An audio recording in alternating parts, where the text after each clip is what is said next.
बिस्मिल्लाहिर्रहमानिर्रहीम रब्बि इश्रह ली सदरी व यस्सिर ली अमरी वहलुल उक़दतम मिन लिसानी यफ़क़हू क़ौली। अस्सलाम वालेकुम। आप देख रहे हैं मुनीर अहमद पॉडकास्ट और मैं हूं आपका दोस्त, आपका होस्ट मुनीर अहमद। आज की इस नशिस्त में एक दफ़ा फिर मेरे साथ मौजूद हैं जनाब मेरे बड़े ही प्यारे मोहतरम, मेरे भाई, बड़े भाइयों की तरह मेरे दोस्त जनाब हाफिज़ फ़रहान साहिब। हिकमत से इनका ताल्लुक़ है, पहले भी कोई 3-4 नशिस्तें इनके साथ कर चुका हूँ। आप लोगों का इतना ओवरवेलमिंग रिस्पॉन्स था कि मुझे बार बार इनको रिक्वेस्ट करनी पड़ती है कि हकीम साहब दोबारा फिर तशरीफ़ लाएं, और इनकी मोहब्बत है, इनकी मेहरबानी है कि हर दफ़ा बुलाने पे ये हर दफ़ा आमीन कहते हैं। अस्सलाम वालेकुम सर। वालेकुम अस्सलाम वरहमतुल्लाहि वबरकातुहू। आप सब कैसे हैं? अल्हम्दुलिल्लाह, हाँ अल्लाह साहब, ताला का एहसान। आपका एक नए सेटअप में, एक नई पॉडकास्ट में दोबारा से वेलकम करते हैं। सर शुक्रिया, जज़ाकल्लाह। हमें खुशी होती है जब आप जैसे लोग अच्छा काम करें और अच्छे लोगों को बुलाएं, और लोगों की हेल्थ के हवाले से, लोगों की सेहत के हवाले से, यानी कि हिफ़्ज़ान सेहत के जो असूल हैं, जी। तो यहाँ पे एक तो था बीमारियों के हवाले से बताया जाना, और साथ ही साथ आपके प्रोग्राम में ख़ास करके ये बात होती है, जो लोग बीमार नहीं हैं जी, वो कैसे बच सकते हैं बीमारियों से और कैसे सेहतमंद रह सकते हैं। बिल्कुल ऐसा ही है। हकीम साहब, मेरा जो हिकमत को लेके एक स्टिग्मा लगा हुआ, एक स्टैम्प लगी हुई है, काला धब्बा लगा हुआ है हमारे इस मुआशरे के अंदर, मेरी कोशिश है कि मैं उसको कहीं न कहीं थोड़ा-सा रिमूव कर पाऊँ। तो इसी वजह से मैं आपको भी बुलाता हूँ, और भी कुछ आपकी डोमेन से लोगों को मैंने बुलाया है ताकि एक अच्छा चेहरा, हमारे मुआशरे का एक अच्छा चेहरा भी सामने आए। हमारे मुआशरे के अंदर जो लोगों का एक अच्छा काम है वो भी सामने आए। आप माशाल्लाह इतना प्यारा काम कर रहे हैं सर, इतने अरसे से आप ये काम कर रहे हैं और हज़ारों लोगों को फ़ायदा हुआ है। अच्छा, पहले मैं ये समझता था कि नहीं अभी कहानियाँ ही ने, लेकिन जब मैंने लास्ट टाइम फ़ोन किया, तकरीबन कोई आपकी पहली पॉडकास्ट पे कमोबेश जो मुझे याद है कुछ 400-500 लोगों को मैंने अपनी टीम को कह के आपका व्हाट्सएप का नंबर दिलवाया। तो उस वक़्त मुझे यकीन हुआ कि नहीं यार, वाक़ई लोगों के तो मसले-मसाइल हैं। जहाँ हम शुगल की बातें कर रहे हैं, हम फ़न, तफ़री, मज़ाक की बात कर रहे हैं, हम ये कंट्रीब्यूशन क्यों नहीं करते? अब यकीन करें, सऊदीया से, यूरोप से, दुबई से मुझे मैसेजेस आ रहे हैं। कोई कुछ दिखा रहा है और ऐसी-ऐसी खतरनाक तस्वीरें लोगों ने अपनी बीमारियों की भेजी कि मेरे से तस्वीरें देखी नहीं गई। मैंने कहा भाई ये नंबर ले लो, मैं तो सिर्फ़ एक गेटवे हूँ। असल काम जो है वो अल्लाह रब्बुल इज़्ज़त की ज़ात ने करना है और हकीम साहब ने करना है। हकीम साहब, आज कुछ मैंने जो है ना थोड़ा डिफरेंट आज भी चूज़ किया है। सवाल हमेशा कोशिश होती है। आज के अच्छा जो सवालात हैं ना, इनमें से एक आधा सवाल ही मेरा अपना है। बाकी ये सारे सवाल सर मैंने कहाँ से उठाए हैं आज पता है आपको? हाँ जी। हमारी पॉडकास्ट के अंदर जो लोगों ने कमेंट्स किए हुए हैं। हाँ, कुछ ये लोगों ने बहुत ज़रूरी हमारी है। पुरानी डिस्कशन के हवाले से बात की और कुछ लोगों ने नए सवालात भेजे हुए हैं। तो मैंने कहा आज क्यों ना बजाय इसके कि हम अपनी रिसर्च जो करते हैं, तो आज उन्हीं की रिसर्च को उठा के आपके सामने रखा जाए और आपके लिए भी आसानी होगी आंसर करना। सर सबसे पहला सवाल देखिए, गुर्दे की पथरी के बारे में हम अक्सर सुनते हैं। पहले होता था कि एक जो है ना उम्र के आखिरी हिस्से में जाकर लोगों को ये मसले मसाइल आते थे। आजकल हमें नज़र आ रहा है 20-20, 25-25 साल से के लोग जो है ना हाथ रख के बैठे हुए, क्या है जी गुर्दे की पथरी हो गई है। अब वो पथरी होती क्यों है? क्या ये जिस्म में कमज़ोरी की वजह है या इसके पीछे कोई और रीज़न है जिसकी वजह से ये होती है? सर इस पे रोशनी डालिएगा। औज़ु बिल्लाहि मिनश शैतानिर रजीम, बिस्मिल्लाहिर रहमानिर रहीम, मिन हम्ज़िही व नफ़्ख़िही व नफ़्सी, रब्बि ज़िदनी इल्मा। आजकल जो आपने ये सवाल किया पहला ही, इसमें कोई शक नहीं कि हमारे पास भी जब पेशेंट आता है ऐसा यंग पेशेंट, और एक तो पथरी के हवाले से, और पथरी के हवाले के साथ साथ क्रिएटिनिन और यूरिया बड़ा होता है, हम बड़े हुँ, परेशान होते हैं कि यंग बच्चों के गुर्दे वाश हो रहे हैं। जी, अब उसमें जो सबसे ज्यादा फैक्टर आ रहा है, जो सबसे बड़ा सबब बन रहा है, पानी का कम पीना सही। सबसे पहला। हुँ, उसके बाद दूसरा हमारी गजाओं का गलत इस्तेमाल। हुँ, तीसरा फिजिकली एक्टिविटी का कम होना। ठीक है। अब देखें, पहले हमारे दौर में बहुत सारी गेम्स थी, हुँ, क्रिकेट, फुटबॉल, हॉकी, फिर वो बाजुकात वो रस्सी वाली गेम, हाँ, फिर वो बैडमिंटन खेली जाती थी, बड़ा कुछ लंगड़ा था शेर सर। हाँ। और बैडमिंटन, हुँ, फिर कबड्डी। हुँ, अब जब इस तरह की चीजें, कुश्ती, अब वो फिजिकली एक्टिविटी नहीं है। हाँ। ये सबसे बड़ा बुनियादी फर्क है। अब एक गाड़ी है, अब उसे खरीद लें, उसके बाद उसे चलाएं ना, खड़ा ही रखें, हुँ, तो 6 महीने बाद निकाल ली, खराब हो साल जाएगी। बाद, तो वो क्या होगा?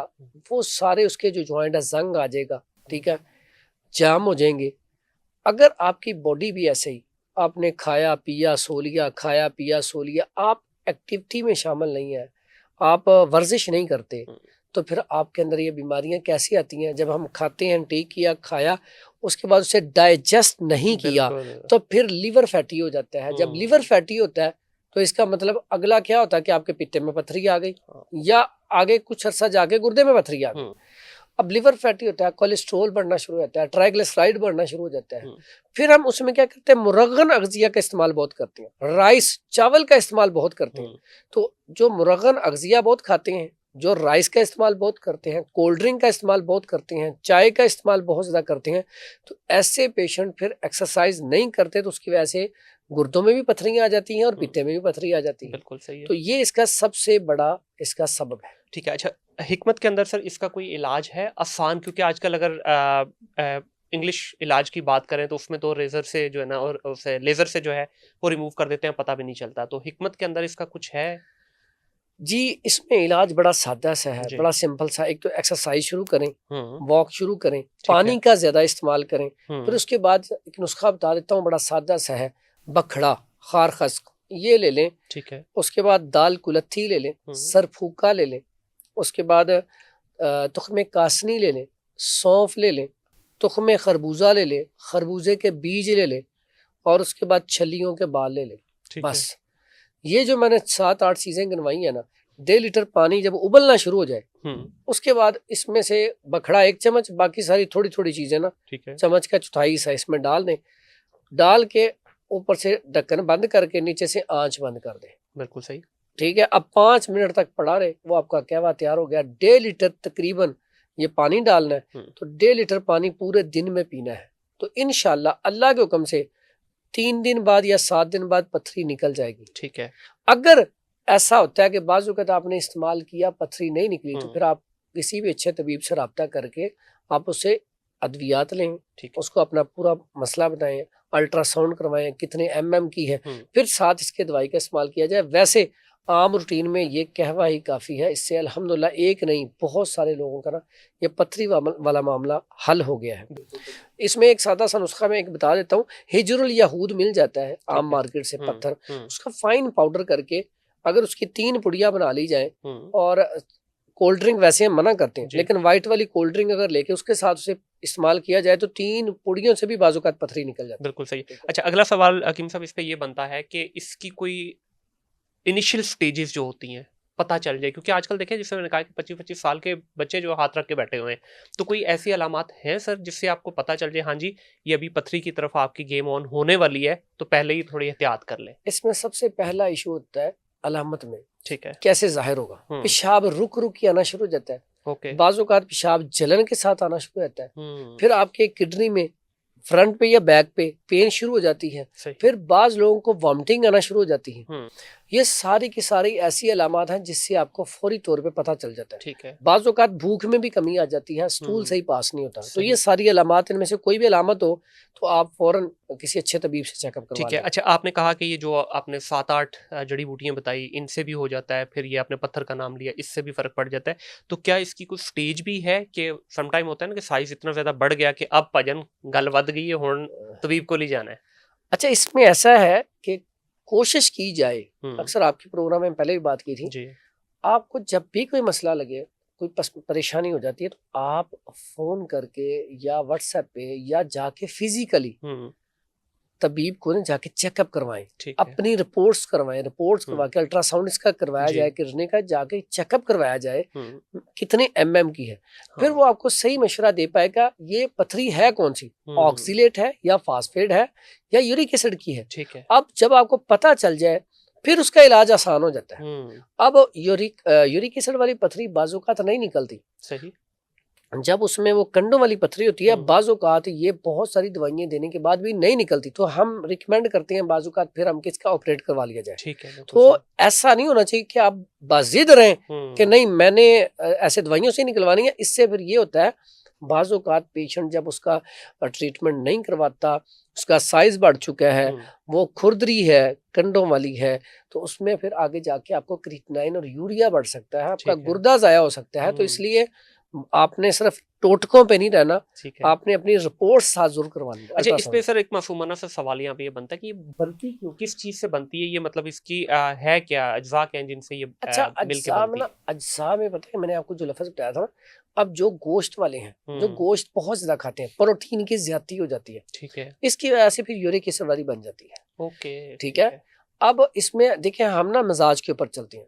जब आपके अंदर गर्मी बहुत ज्यादा होगी तो वो उसकी वजह से भी, अगर खुश्की के साथ गर्मी अटैच हो जाए तो उसकी वजह से भी वो नुकीली पथरी बन जाती है। ठीक है। इसी तरह असाबियत ज्यादा है तो फिर रतूबत वाली बन जाएगी। सही। तो इसमें हमें सिर्फ ये कि अगर एक बंदा चावल ही खाई जा रहा है, चावल ही खाए, तो उसको भी फिर पथरी बन जाती है। और ऐसा बंदा जो बहुत ज्यादा राइस खाता है या ठंडी चीजों का बहुत कसरत से इस्तेमाल करता है तो इसको आए दिन पथरियां बनी रहती हैं। वो खत्म होगी फिर बन जाएगी, खत्म होगी फिर बन जाएगी। तो यहाँ पे एक ऐसा पेशेंट भी आपके पास आता है कि जिसको वो कहता है अक्सर मेरे पिछले साल बनी थी, वो मैंने दवाइयाँ कहीं खत्म हो गया फिर बन गई है। तो ऐसा पेशेंट ज्यादा खतरनाक होता है कि वो आए दिन इसमें फंसता रहता है। तो अब इसमें एक सादा सा कुलिया याद रखें, कुलू वशरबू वला तुसरिफू, खाओ पियो लेकिन हद से तजावज ना करो।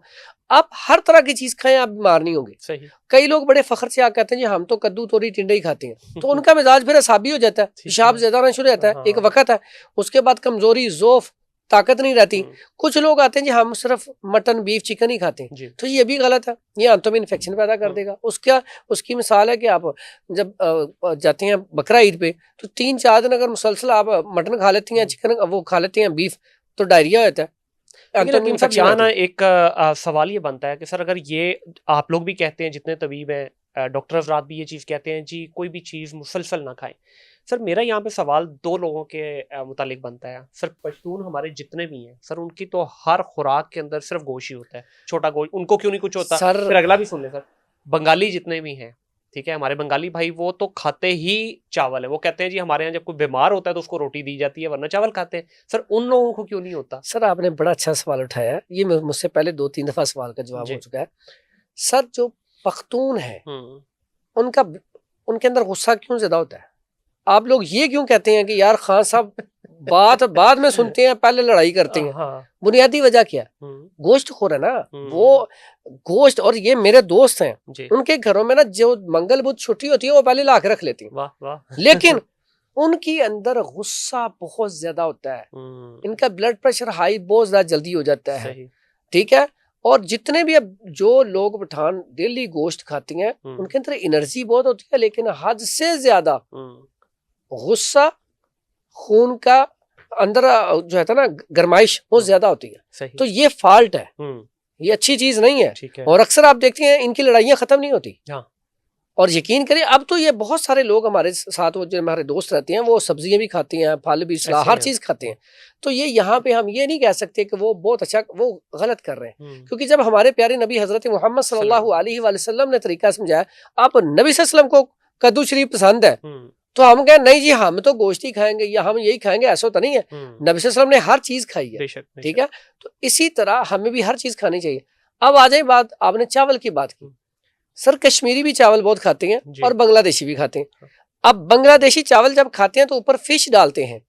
चावल असाबियत पैदा करता है। कभी भी चावल खाएं, चावल खाने के बाद गले में रिशाना शुरू होता है, मुंह में पानी आना शुरू होता है। अब रतूबत बढ़ती है, अब वो ऊपर डालते हैं फिश, फिश मुंह को खुशक करती है। आप कभी भी फिश खाएं बाद में प्यास लगती है, तो उन्होंने असाबियत का तोड़ उसी टाइम कर लिया, ऊपर फिश डाल के खा ली। तो उनके लिए सर फिश बेहतरीन है, चावल बहुत अच्छे हैं। यानी कि चावल बहुत अच्छे हैं, लेकिन किस तरह के फिश ऊपर डाल के खाई जाए, मतलब बैलेंस करना है उसको। अगर आप आते हैं कश्मीरियों के ऊपर, सर कश्मीरी चावल खाते हैं लेकिन वो वर्किंग पहाड़ों के ऊपर उनके घर है, वो पहाड़ों से ऊपर से नीचे आना, नीचे से ऊपर जाना, हमारी इतनी वर्किंग है। मैं कहता हूँ आप भी चावल खाएं, लेकिन आप उतना काम भी करें। नहीं तो आप भी चावल फिर वो ऊपर फिश डाल के खाएं। बिल्कुल सही। आपने गोश्त खाना खाएं, लेकिन आप यार उसमें सब्जी डाल लें। डेली गोश्त ना खाएं, डेली ग़िज़ा कोई भी खानी। मैं इसीलिए तो दवाइयों से इख्तिलाफ है, एलोपैथिक हो, होम्योपैथिक हो या हर्बल की हो, आप दवाइयों पे ना लगे। ठीक है, आपका इलाज है, आपने इलाज करवाना, 2-3 माह इलाज करवा लिया बस, दैट्स इट। आप ना अपनी डाइट को ठीक रखें, फिट रहें।